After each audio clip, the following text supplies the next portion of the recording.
ladies in the middle. Checks back against Carter and scores. That is atypical for the Amina Margot.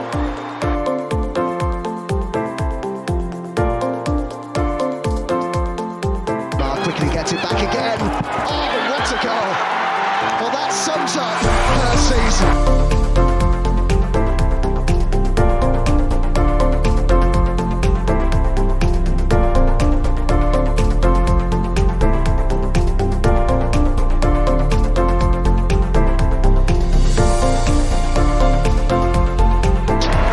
The Gunners are WSL champions. It is a Friday night for us. Back as always, getting ready for Sunday. Arsenal v Everton on the 6th of October at the Emirates Stadium. And as always, I am joined by my co-conspirators. I can't think of another word right now. Adam and Matt. Matt, how are you? I'm not too bad. I'm feeling a bit joyous this week after some good news coming out. Officially got hands on a league title, second one in 10 years. Does that mean you've got more titles than Tottenham Hotspur? Yes, I do. Brilliant. And as always, the ever present Adam. Adam, how are you? Pretty good, Lottie. Thank you very much. I've missed having Arsenal in my midweek games because we did all those lovely Champions League qualifiers. It was a week off for us, so I'm looking forward to seeing some Arsenal back in action this weekend. No, absolutely. So I've got a bit of news for all of you guys. Katie Reid has signed her first professional contract on her 18th birthday, and that is a happy belated birthday to you, Katie Reid. The Vålerenga and Bayern Munich away tickets are on sale with the set allocations. They went on sale on the 3rd of October. We are still waiting for the Juventus away trip, which will now be played in Pozzo Lamora, Biella, which is located between Turin and Milan. So we're waiting for that. The FIFA Under 17 Women's World Cup and in the Dominican Republic is going to kick off. The Under 17 side will be captained by our very own Leah Harbert. She'll be playing alongside Hope McSheffrey, Eva Gray, Sophie Harwood, Neem Peacock, Cecily Wesley Smith, Isabella Fisher, and Omatara Juned. Right. Voting is now open for Player of the Month. And you've got a choice of Mariona, Cordina, Frida, or Ford. Who would be your pick, Matt? For me, Leia Cordina, just because she's really excelled this season. She's come up the blocks fighting, whereas it took her a while to get settled last season. And if you can actually see the difference from when she began to where she is now. For me, I don't think that I think Caitlin Ford's just an honourable mention, if I'm being honest, but she's been pushed quite a lot from when I saw the last lot. I think Mariona might end up winning it, though, based on fan favouritism. Adam? But like Matt, I back Cordina. I've done the vote on the online poll, so I voted for Cordina. I've been really impressed by how she started this season. I'm loving how it's a positive contrast to how last season went, or at least how last season started for her. There's a definite sense of progression in terms of her role in the team and her integration within the team. And she's come up with some really key interventions. I think about some really good sort of last defender interceptions. High line on the halfway line has been very good, and she's been able to sort of drive midfield as well. So I've been very impressed with Codner, and especially as the centre back pairings have changed a bit. She was with Leah at the start, now she's with Lotta. While Leah is, well, we're hoping she might be back for the game, but we'll see. Cody was my pick. Based on the results I saw when I picked it, she's not going to win. It looks like it's a two-player race between Caitlin Ford and Friedli Arten-Mornem. Out of those two, if I was to pick between those two, I believe Frida should deserve it out of those two. And problem is, Ford scored 4 goals against Celtic. Was it Celtic? And Rangers. It was Rangers. It's one of the two. Rangers. Sorry. Rangers. Yeah. Don't get them confused. There was an old firm early in the week, and then got the two confused. Glasgow Rangers, we've got 4 goals. I don't think she's scored since for Arsenal. No. But she did obviously. I think she might have had an assist on the way. 2 assists she's got. So, I think maybe the jury's a bit out on Ford at the moment. Maybe people are getting a bit too excited because she got 4 goals in one game. I think Frida should win it, but I would have wanted Cody to win it. And I think it's again a case of it's a defender. They don't score lots of goals. They're not as popular, and I think that's a bit unfair. I would like to see some defender recognition on that front. For me at the moment, it's like based on their performances, it's between Mario and Frida for me. Like Caitlin Ford, we know I'm not her biggest fan, but again, she scored in one game and she's been okay. But for me, she hasn't quite got back to what we're used to seeing, although she's on the different wing, if you know what I mean. Yeah. Cody's been brilliant, but I've enjoyed watching Mariona more than anything, and well as seeing like the return of Frida Leonard to Mornham. I mean, we've got the same Frida we had 2 seasons ago. You think she's back? Yeah, I hope so. I'm not saying that she is back, but I hope so, because things normally backfire on me when that happens. Touching wood. Touching wood. Oh, I am. Don't you worry about that. Fixture update: Brighton and Hove Albion has been moved to the 7th of November at 7 o'clock. It has been moved to a Friday because we are off to Juventus on the Tuesday, so it'd be virtually impossible to play. And speaking of Frida, she's been nominated for the Barclays Women's Super League Player of the Month. Rightly deserved. Yes, I think so. I think she scored the winner against Leicester City, got us up and running against Manchester City. She has started, as they say, in form, and obviously had some goals in the qualifier as well. That doesn't apply. This obviously for WSL matches only. So if you've only got a pool of 2 games to pick from, you have to say that she warrants being picked. I haven't had a chance to give a nomination, so I don't know who else has been picked for it. But I haven't actually had a look. That's No. really bad of me. Rising Canreid is on that list. I think Grace Clinton is also on that list as well. Yeah, I've heard Rising Canreid's made a good surprise start at Chelsea this season, so I'm not surprised by that. me. Yeah, no, with Writing Cambridge, I know she's been a good start because I got her in my fantasy football and I'm raking in the points. I'm not silly. Although I did get stitched up last week because she was pulled off at 53 minutes. And I was like, you could have Right. waited 70 minutes. I would have wanted another point. But I'm kind of glad I captained her because my second choice was just not in the game up at City. So I was like, thing is, we know the frustrations with Viviana Miedema when she can't get into a game. So yeah. Bit of good news on the horizon. Leah Williamson and Steph Catley are back in training, and they could potentially make the squad, which brings a smile to everybody's faces. So we may see them on Sunday, but unfortunately, Laura Vienvoriter is unavailable due to a minor injury. It's not too serious. It's minor. Yes, there were crutches, but they were a precaution, which is probably half the fan base having a huge sigh of relief at this point. Absolutely. I was there for the Leicester City game, as was Matt. We were all excited to see Laura play, and last minute was taken off, and Fox was starting instead. And as you say, taken away in crutches.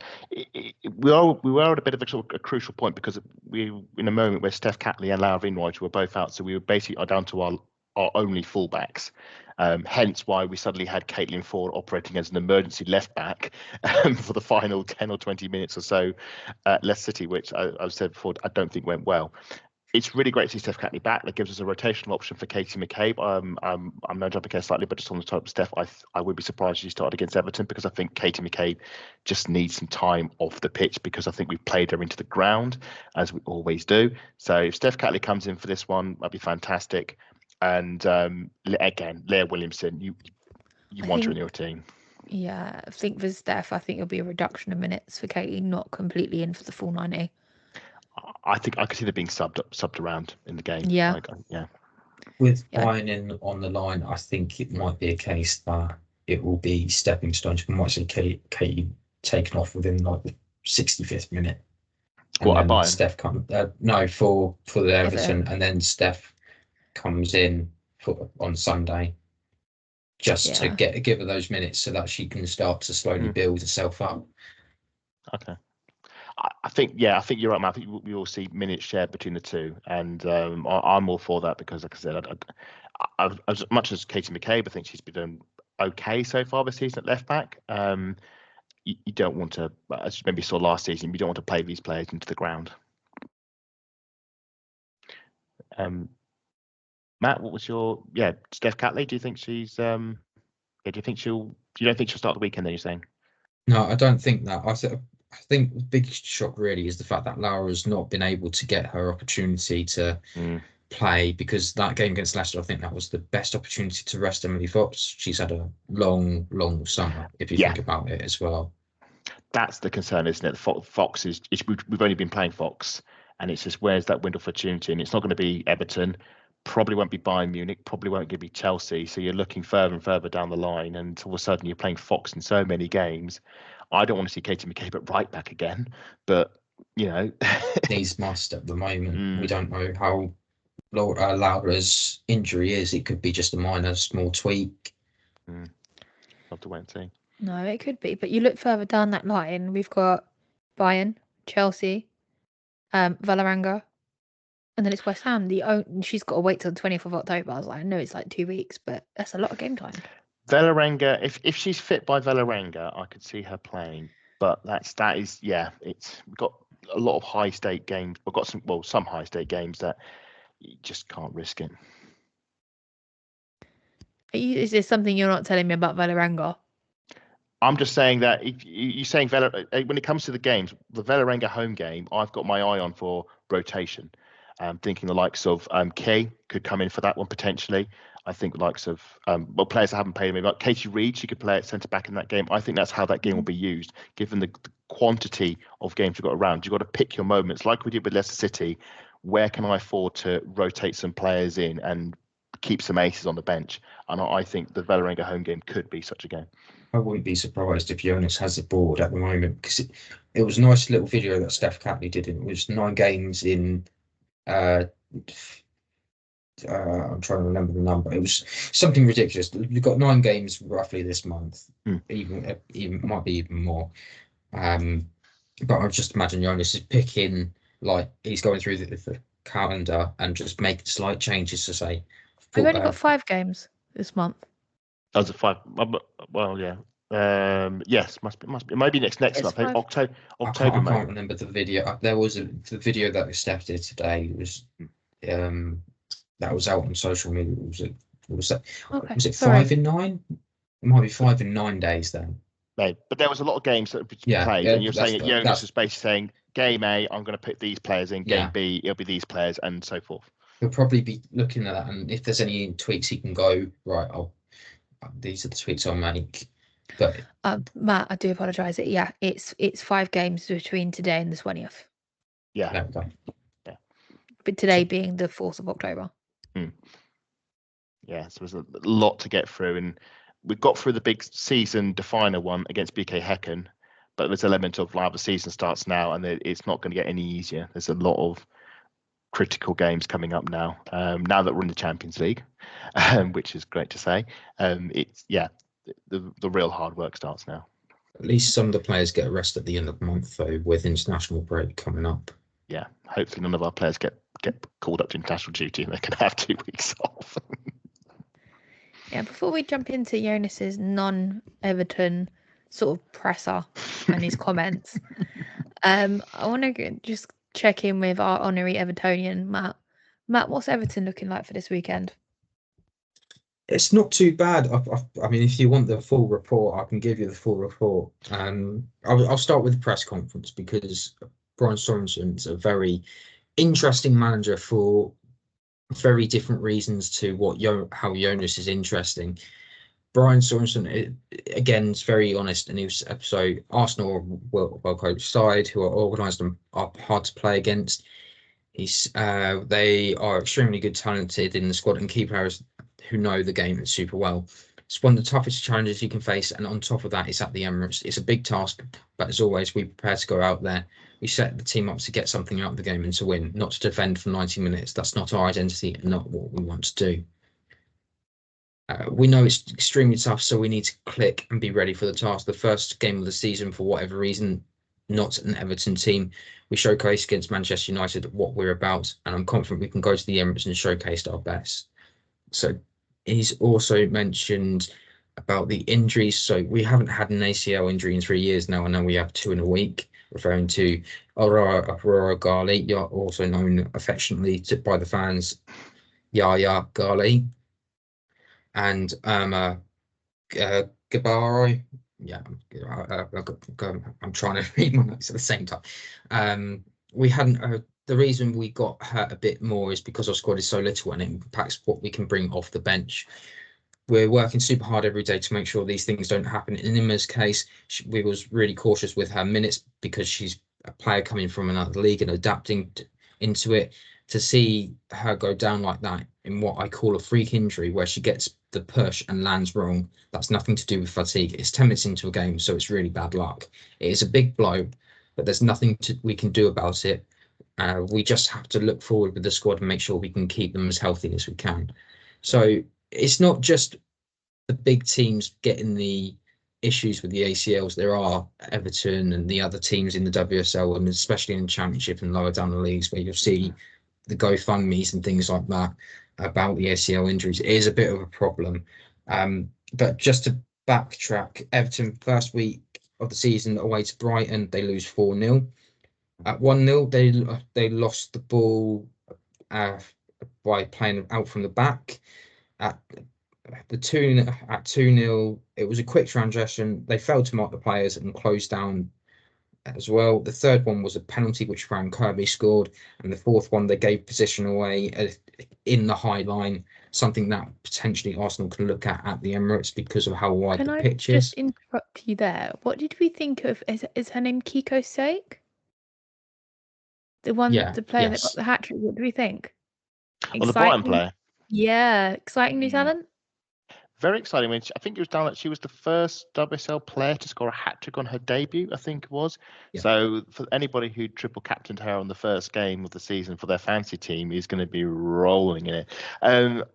It's always exciting to see a new player in the league, and one that I don't think many had heard of. So fair play to Brighton and their scouting department. That's a really good acquisition. Of course, I've seen this story before. I recall when Jill Roord in her second season kicked off the season with 2 hat tricks in a row, and then did next to nothing for the rest of the season. So a really good start, but it's across the entire season. So watch the player of interest and see if they can sustain that for the entirety of the season. But Brighton are going to love that signing. Fair play to them. And we should say actually with Brighton, Frank Kirby as well. You mentioned the penalty. I mean that's another big player. It looks like she's back in form. She's got a goal in the League Cup as well. I don't know if anybody's seen any League Cup highlights, by the way. The Brighton free kick was very, very good. So can't wait to play them. I think it's Friday. We got them a bit further down the line. Friday, the 7th of November at 7 p.m. at the Emirates on a Friday night. That's Michelle got a player of the match for the League Cup as well, so it makes it even more. Well, she hopefully won't be available against us. Obviously, she won't be. No, she shouldn't be. Matt's already told me this. I know he's not. I appreciate we're now previewing the game that's several weeks down the line, and the topic of Brighton. It was generally just a question about Kiko. Yeah, very excited. I've been keeping an eye on her, and the way she sort of played it against City. I'm curious what comes from us this season. Sorry, Matt, I interrupted you. No, sorry. Last weekend, home game at Wharton Hall Park, facing Man United, 1-0, and essentially it was the same thing. They gave the ball away, and Grace Clinton races through and goal and scores. They were good at pressing and more defensive in blocking Man United off, but they were offering the aerial threat a couple of times. They had corners and things, but they just weren't able to get that goal.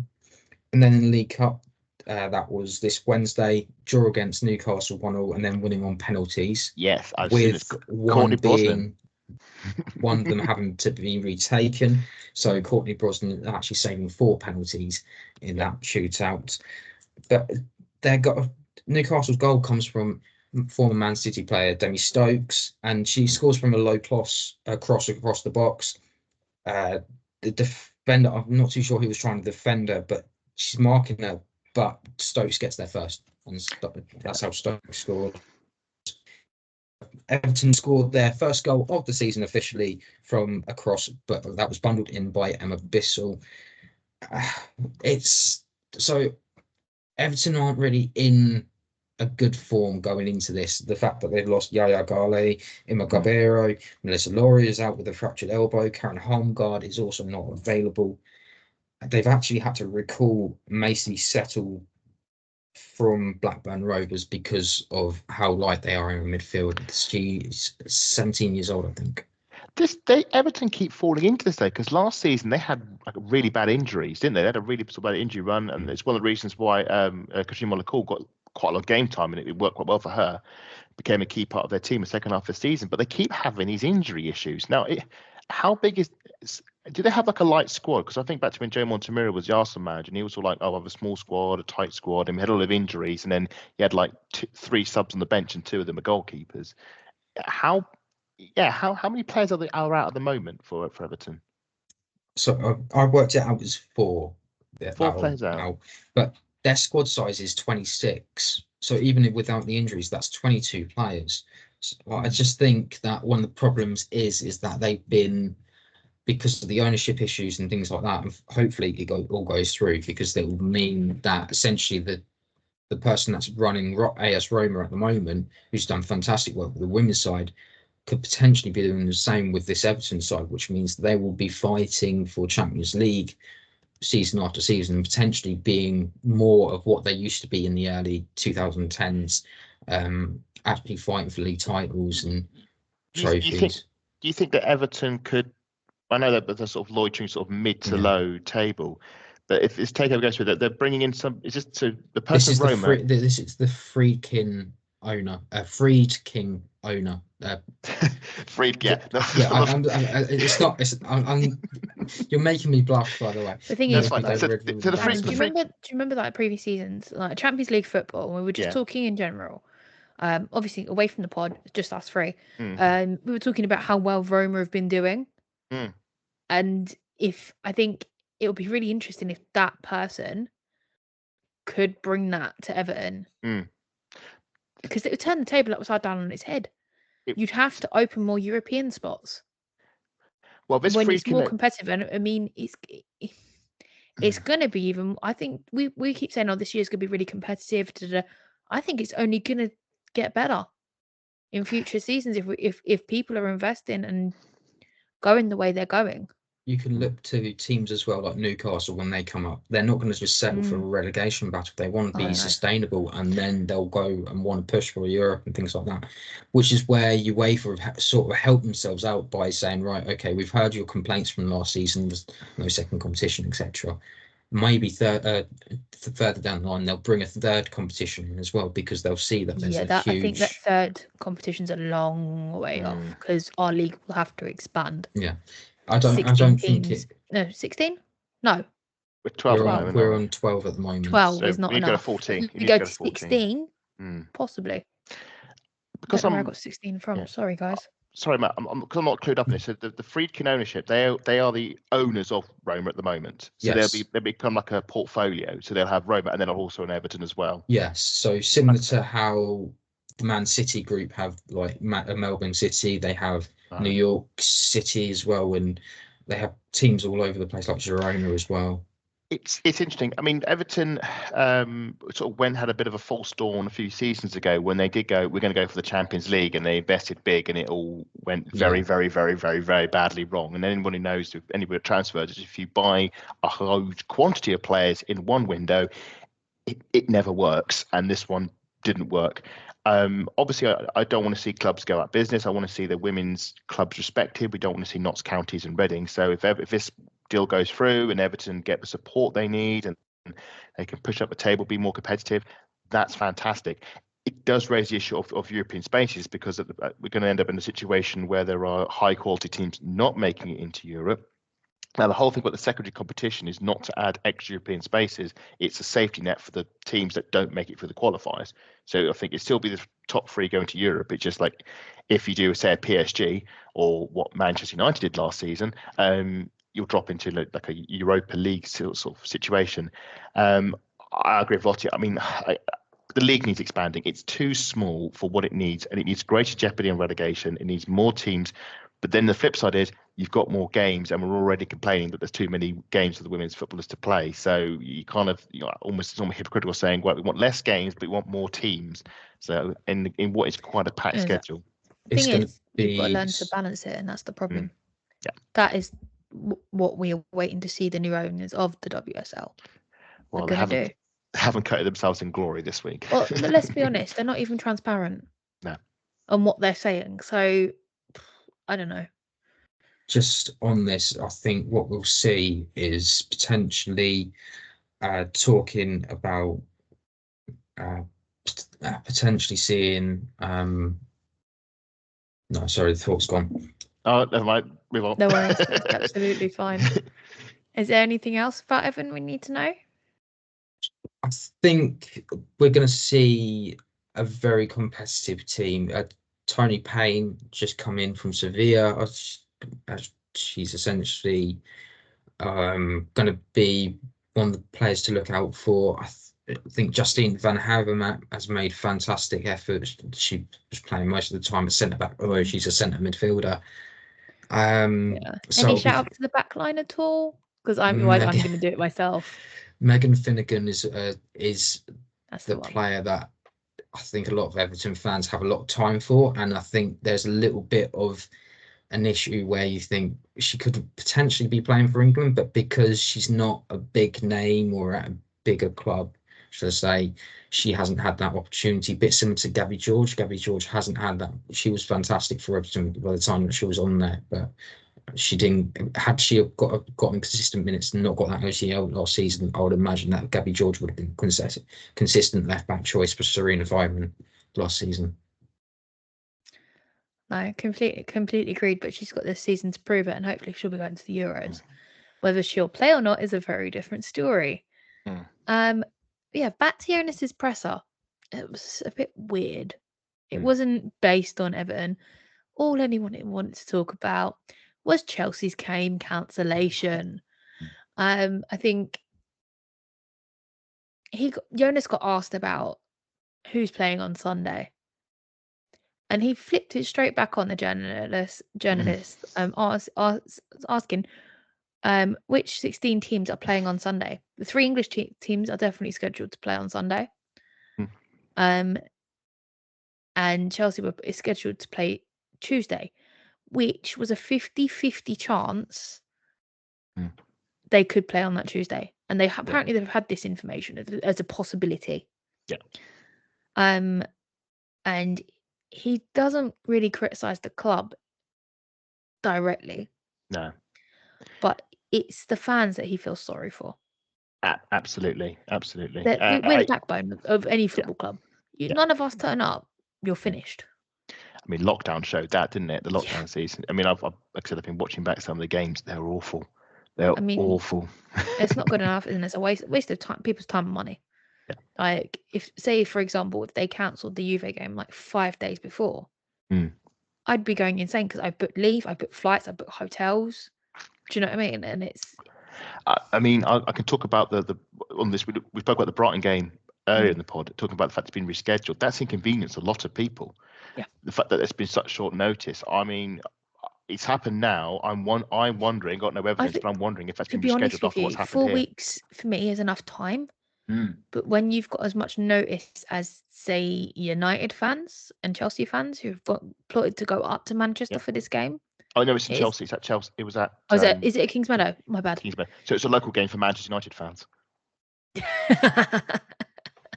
Is it not at Stamford Bridge? No, Kings Meadow. No, they don't play. They don't play Man United. Well, they did last season.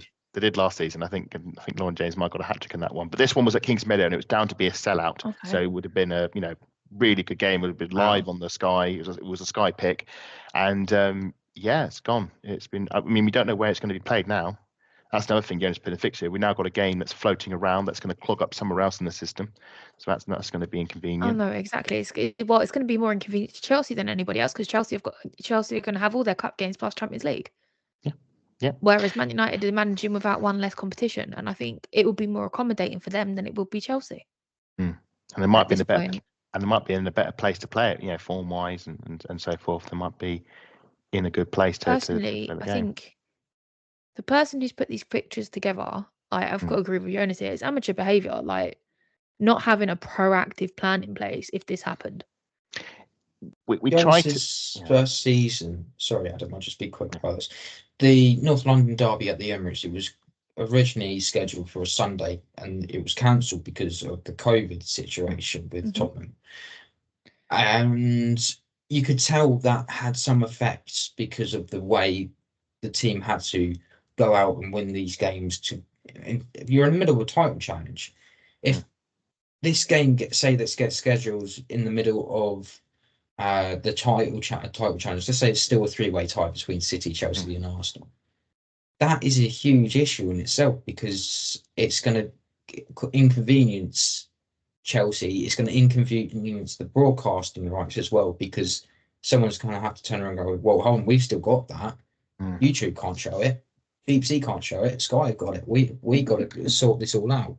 So, and that just going back to that game that was rescheduled, half the fans couldn't go because it was Wednesday night, and luckily it was shown on BBC at the time. But it was just one of those ones where you could see that there was meant to be a huge atmosphere for, and it just there was still plenty of fans, but it just felt very inconvenient. And this is what it feels like it's going to happen. No, I completely get that. I know we were talking before we started recording the pod. We play Sunday, play Everton Sunday. Wednesday night we play Bayern Munich in Germany, and then we play Saturday. Again, there's enough time between Munich and Chelsea for one training session, I'd say, because they need a rest day between that with all the travelling and coming back and etc. I know it's not a long flight, but it's not the point. But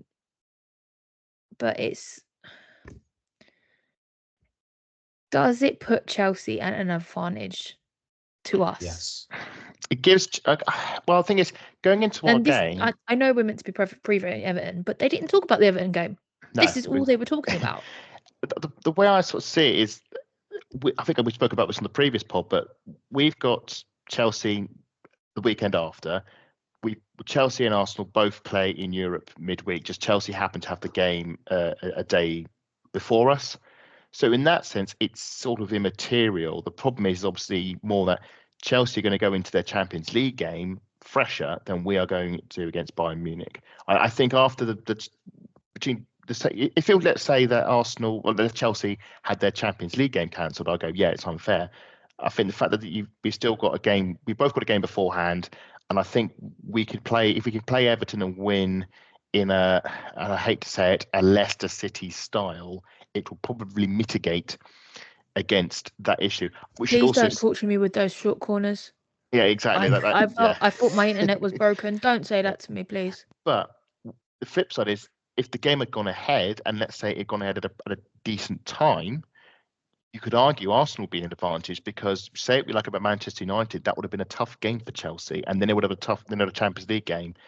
So I say swings and roundabouts on this one. I'm not too wedded to the whole advantage thing, and I'd also say it's a disadvantage long term for Chelsea because there's an extra game in their back pocket. What it does mean is this weekend Arsenal got a chance to overtake Chelsea in the league.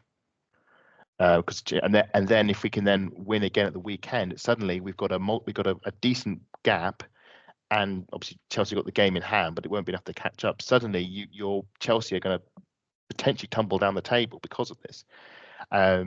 So I'm not too wedded on the whole advantage thing, and games get postponed for multiple reasons. You get cup ties, and we mentioned about the COVID problems as well, and it happens. And just I'm more annoyed the fact that we got a Bayern Munich away game just before we play Chelsea at home. But that's just down to scheduling. That's not down to just anybody on this up. As well. You've got two teams that play in London, so you would have thought what they used to do is that Chelsea will play home, Arsenal go away in that match day, and they will keep swapping it around. But this time around, it seems like they just not bothered at all. And well, they kept it separate, but they segregated it by having a game devoted to each English team.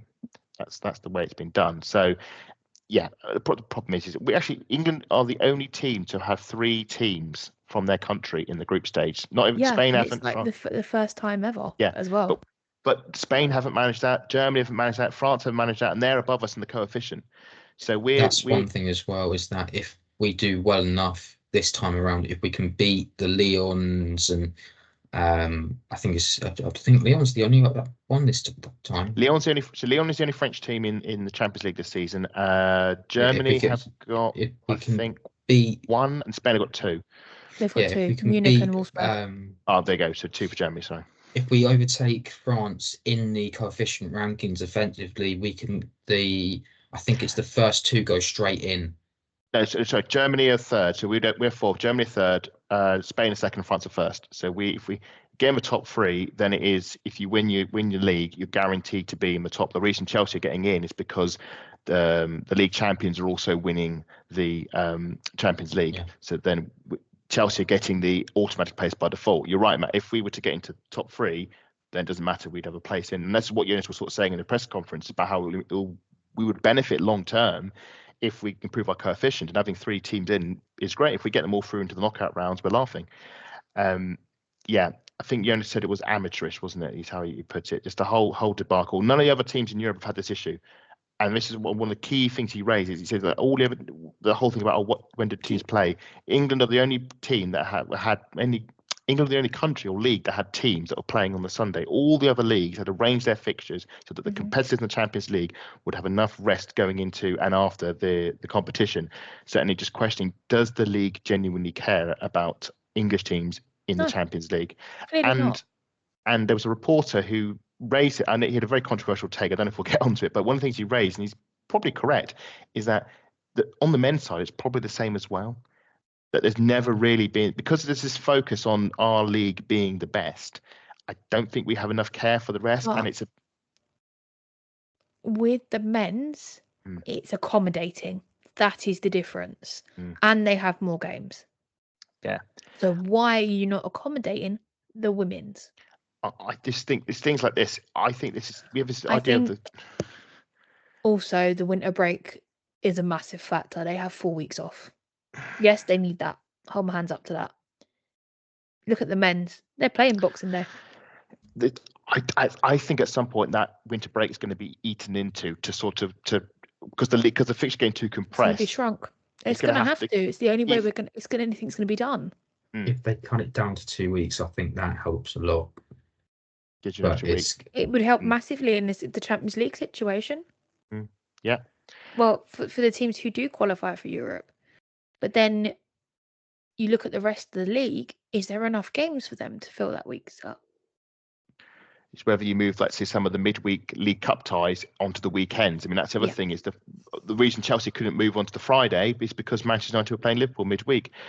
The WSL tried to portray itself as the best league in the world, and that's why a lot of players are coming to the WSL, and Mariona and like Kadina said in interviews, how it's great with the attendances and the competitiveness of the league, and look at other leagues and maybe the attendance aren't as great. The French league, but the French league is really struggling at the moment with some of the interest and the attendances. But it's being undermined by, as you say, amateurish decisions where they're looking too much in themselves, and we're not looking at the wider picture. And as I said, we were the only team with any league with teams playing on the Sunday, and nobody else was. It's just not that integration, that collaboration. Proactiveness is the word Jonas used to think about this. We knew that Chelsea were in the Champions League. Yes, we only just knew that Arsenal and Manchester City would be in it as well, but you could have planned for that. And even if it doesn't happen, it doesn't matter. I would hope that this new ownership will learn from this going forward. We should say this is not about clubs or personal agendas. This is about management above letting down the clubs and the fans, as you say, because Manchester United got to book new tube tickets for another day on that one, unfortunately. It sounds really weird, but I think the new owners need to understand their fan base, and they don't seem to understand that fan base, and they're not understanding the players either. So it might be a case of they need to do like a fan appointed sort of boards and get Why don't they talk to the supporters clubs? That would be a really good idea. Have a Zoom conference with all the members of all the supporters clubs who can tell them what the fan wants at a stadium, not what they think.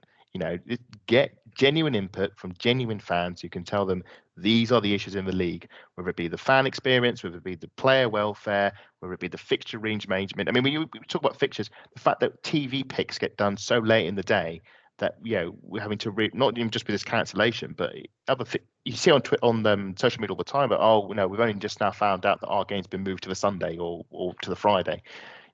These are the issues. Before Arsenal broke it, I found that Brighton had been moved on the website. Yeah. I only found out because a friend of yours told us, Lottie, that exactly, and they were an hour ahead, and then we were like, "Hang on, it's at 8:00 or 7:00 kickoff." Yeah. So it's just mad. And I stuck it on social media, and no one else had known about it, and that's when everybody decided the dots. So if it wasn't for your friend, we found out today on the Friday. Arsenal did reveal it, but it had been changed without our knowledge the night before, and it was only because you let me inform me, and I put it out on social media that people started joining the dots. Yeah, I think that's a bit dodgy from Arsenal, to be honest with you. If you're gonna do that, announce it when you change it, because when people are looking at stuff, they will spot stuff like that. Because we are the Arsenal detectives. We look at smoke trails and pictures online of fans and everything. Forget that Emily Fox was announced before she was meant to be as well. Don't. That was a blunder by admin. Even with the blur, you could tell it was her. It was just terrible. That was just a terrible. And if they're not leaking photos, they're spelling players' names wrong in team sheets. But we will gloss over that. Oh jeez. No, it's just One of Matt's favourite players was mentioned in the conference, and that is Kiki. Oh, good stream call. Adam, what did you think of Jonas' comments?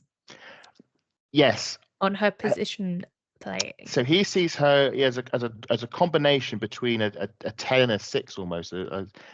She's not quite an 8. Not quite, yeah, but that's where he was sort of positioning her. I'm curious about this whole Katrina McCall thing because she was on loan obviously last season. Matt got to see her play a lot. There were suggestions that she might go on loan this season. But she didn't. She stuck with the team. She hasn't played at all any competitive minutes this season. Victoria Palova's also been injured, and Leah Velti's recovering from MCL. Sorry, she's played 3 minutes all season. Oh, which game was that in the Champions League? This was in the WSL. What against Man City? So it would have been according to Sylvia, she's only played 3 minutes all season. I must have maybe was one of the qualifiers. I don't recall watching her play unless it was away in Hacken. I don't think she came on against Manchester City. I don't think she's played at all. No, she didn't because we're sitting behind the bench. So no. So Sylvan's got it wrong. She I'm sure. Yeah. Even 3 minutes on. In the presser said that she hasn't played at all yet. Yeah. So we're still waiting to see. So Sylvan's got it wrong. Then. Apologies.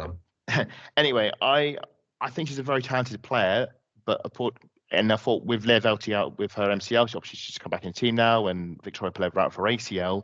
You think there might be a gap in that midfield for her, but Kyra's done pretty okay in that position. And you do look for the games. You think when do you think it is safe to and say I was wrong, but when is it safe to experiment to have her in the team? I don't think Chelsea at home is a game you can experiment. I don't think Bayern Munich away is. I think this weekend could be. Yeah, it could be this weekend. Could be Villaranga or West Ham. They're the best opportunities for her to play. I don't think West Ham away, but I think the problem with West Ham away has become such a political fixture because of what's happened in previous seasons. I just don't think that's one where you can go, we'll throw some players in. Mackenzie Arnold's not at West Ham anymore. Yeah. I think Jonas, my worry was that this was going to be another Gio, that this was a player that Jonas was never going to play, not interested in playing, and eventually left. Based on his comments in the press conference, I get the impression that he rates this player and he's got long-term plans for her. Yes, well, he wants to play Katrine Monaco. He doesn't feel he can yet. He feels that she's going to develop and then she's going to become the player I want to use in the team, which is great. But that is putting a lot of long-term faith in both sides, in that you're going to follow through with that, and that the player is going to believe that they're going to get the opportunity. One of the analogies I've heard it compared to was Chloe Kelly. I think Tim Stillman spoke about it in one of his pods, and how that she basically, well, Matt will know because she went to Everton. She said, "No, I'm not waiting around for when my time comes. I'm going to take control of the moment. I'm going to make my moment. I'm going to go Everton." And now she's doing wonders at Manchester City. Yeah. So there's an element of, is Katrine Monaco, and it's up to her, is she going to be patient enough to think, I'm going to make it here, and I'm going to, I'm going to stick it out, and I'm going to get my chance. Jonas has said that she trains very well. It's obviously very difficult because there's lots of really good players, and there is. My feeling is if she doesn't play between now and Christmas, I think ime you take control of that situation yourself, and you say, if you're not going to play me, then I'm going to go elsewhere and get playing, because she's too good to stay on the bench. But But is she good enough to displace a Kim Little or a Leah Velti or a Cara? Matt, would she go back to Everton? I think she would. I think it would be a nice conversation. And when I wrote my piece over the summer for the Gooner fanzine, thanks to Freddie as well for doing that, for letting me know about that as well, because that was huge for me. I mentioned that Katrine Cole it's time for a breakout season. And you were having thought what had happened the previous season, Victoria Pelova coming in and doing fantastic, the Kim Little and Leah Velti sort of pivot. Sorry, we know it's a pivot.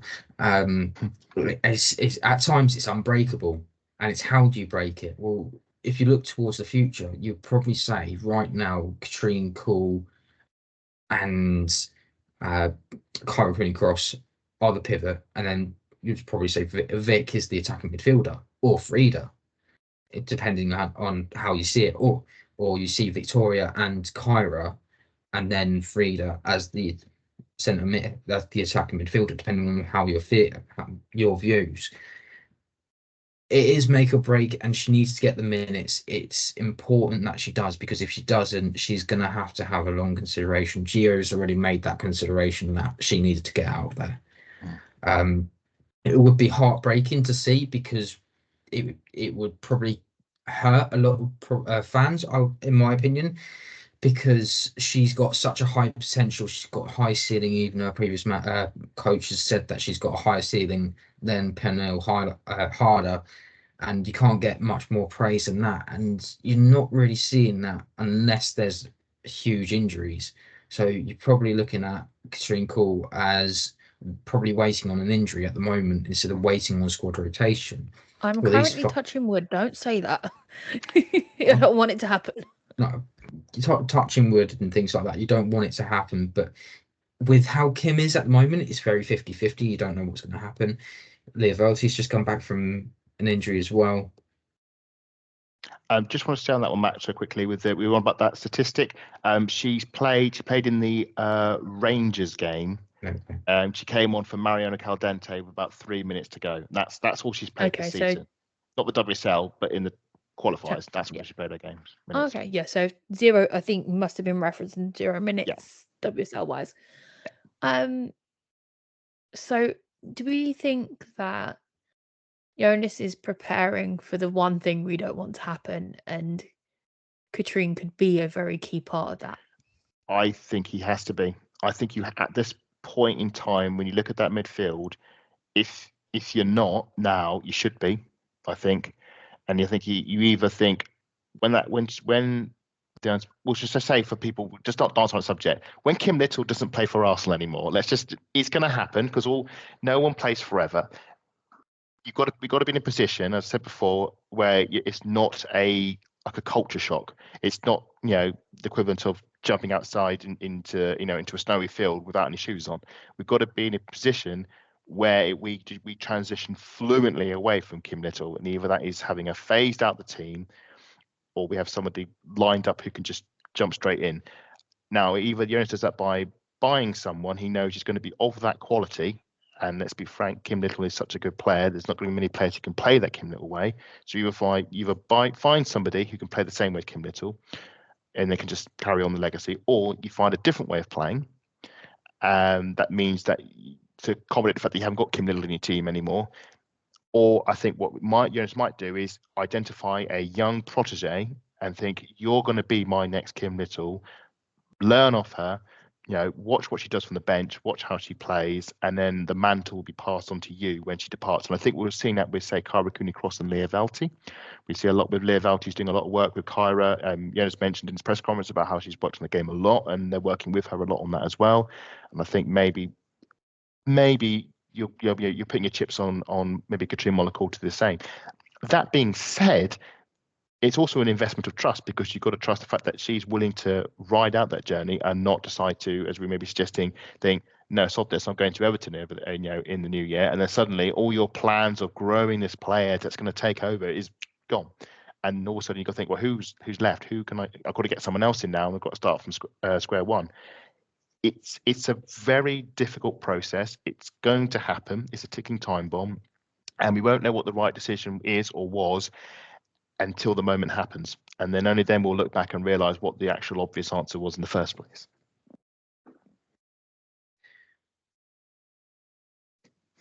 Lottie's speechless. Yeah, I can't. She's haunted by the idea of a little less midfield.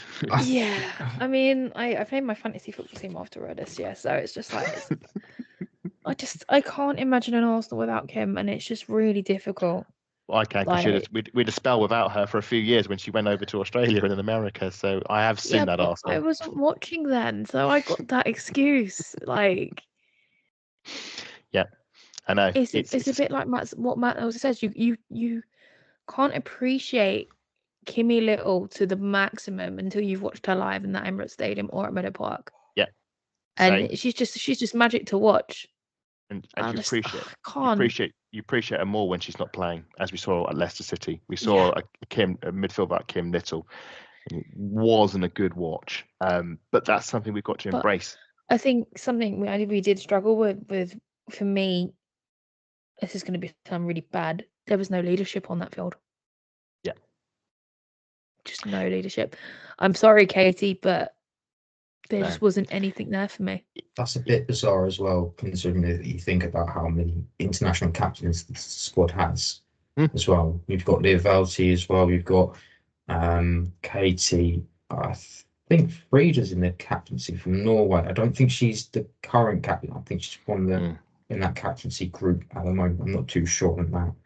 I'm trying to think of the other captains. Well, Katie McCabe, Leah Velti, I think, captain Switzerland. Steph vice captain. Well, she also was on the pitch, but she's another one who does captaincy. And obviously Leah Williamson, if she's fit, she's got the England armband. There's lots. I was trying to think of players that aren't like Leicester games. That's why I didn't say Leah. Who's Spain at the minute? Is it Alexia? It's got to be Alexia. I think it is Alexia. She's only just come back. I think is it Bonmati? Could be. No. I think Bonmati might be the vice captain. Maybe. Oh, I don't know. But yeah, there's a lot of leaders on there, but they weren't united under one leader. When I say leaders, I mean like we've seen the Leah Williamson speeches, and that's the kind of thing that we kind of needed that day. I feel like the speech in the locker room for us to pull our socks up and move again, sort of thing. I can't remember where I saw it, but I know it was something to do with one of the Arsenal games. And was it the documentary? Yeah, it was probably that. But there was a speech she did in the locker room. She wasn't playing, but it just completely reignited the game. And it was just sometimes you need that player in situations like that. I think. I know we sat here and complained the other day that it was boring, and it was boring. I stick by my words. Do you think it'll be boring this weekend against Everton? Do you think it'll be the same performance? I really, really, really hope not. I was really looking up until about 2 weeks ago, seeing Yaya come to the Emirates. Now I'm just disappointed. But yeah, I can get to see. I as much as I love seeing Arsenal every week, I do like kind of scouting the opposition to see if there's any specific players I like. I like watching. So it's just going to be Megan Finnegan this week. But I don't know, Matt. I think this game is going to be a very open one. I think mainly because Everton don't really play on very big pitches compared to Walton Hall Park. In the past, they played at Old Trafford, Anfield, and that's really about it. They haven't really gone anywhere else that like the Emirates. They've never played at Emirates. As far as I know, they've never played at Emirates Stadium before. It's the first time this fixture's been played at Emirates Stadium. As far as it's certainly in the WSL era. So that's the other thing, is how do Everton react to playing on all of a sudden a bigger pitch? Because they often win at Anfield, don't they? They love winning at Anfield. That's quite funny when it happens, because it's always Megan Finnegan that ends up scoring as well. Yeah, so I don't think it's the size of the pitches, because the game's going to change and it's going to be a regular occurrence. And what I mean is when they play that high pressing line. Are we going to see Rosa Kafarge running through behind? Are we going to see Mariona racing through? Are we going to see Estina Blacksinius on the side? Well, I've had my first Champions League goal, so I'm now waiting for my WSL goal from Mariona. So I'm waiting for her to open her account at the Emirates at this point. You don't think they'll go low block then? You think they will engage? No, I think it will be an adjustment. That first 45 minutes will be the adjustment period for Everton. And in that first 45 minutes, if Arsenal could get 1 or 2, I think that would deflate Everton. Yeah. And I think Everton fans at the moment are feeling like if we can get something, it's a bonus. So whether it's a goal, they're yet to score a WSL goal. So I think if anything else is a bonus, if they end up getting a draw or they get a goal, I think they'll look back and go, okay, it wasn't a great result, but at least we got our first goal of the season, for example. I just want to see a performance. I just want to see some goals and some action and something to enjoy, and a win ideally. Since Matt's talking about scorelines, last part of the show, predictions. And I'm going to go to Adam first. 3-1. 2. Arsenal. I'm going to go 2-1 Arsenal. Ooh. It was 2-1 last season, we should say. That was the scoreline we won last season. Yes. I'm going to take 3-0 to the Arsenal. Sorry, Everton. That is all we have time for tonight, because we are running up to our hour mark now. You can follow the pod at VAW Pod on Twitter and Instagram. And you can find Matt at Matt LR28. And Adam, where can everybody find you as well as the Arsenal archives? Well, you can find me now on Twitter at Adam_Salter4, which is the same at I have across all my platforms on Threads and Instagram. Makes it a bit easier. And if you want to follow the Arsenal Women Archive, as Lottie said, you can find that at the AW Archive. And you can follow me at Lottie_AWFC. I see we've got like an underscore thing going on. Yeah. Now, I've noticed. I've started the trend. Absolutely. But thank you for joining us wherever you are in the world, or whatever time you're actually listening to us grumble on, so to speak. And if you'll keep coming back to us, thank you for all your support. Make sure you hit the like button and the subscribe button if you are new. And that is it from us till Tuesday. Yeah, well, we'll be reviewing this game and previewing Bayern, home Munich, hopefully. Yeah. So all exciting stuff. Last word of the show is, come on, you Gunners.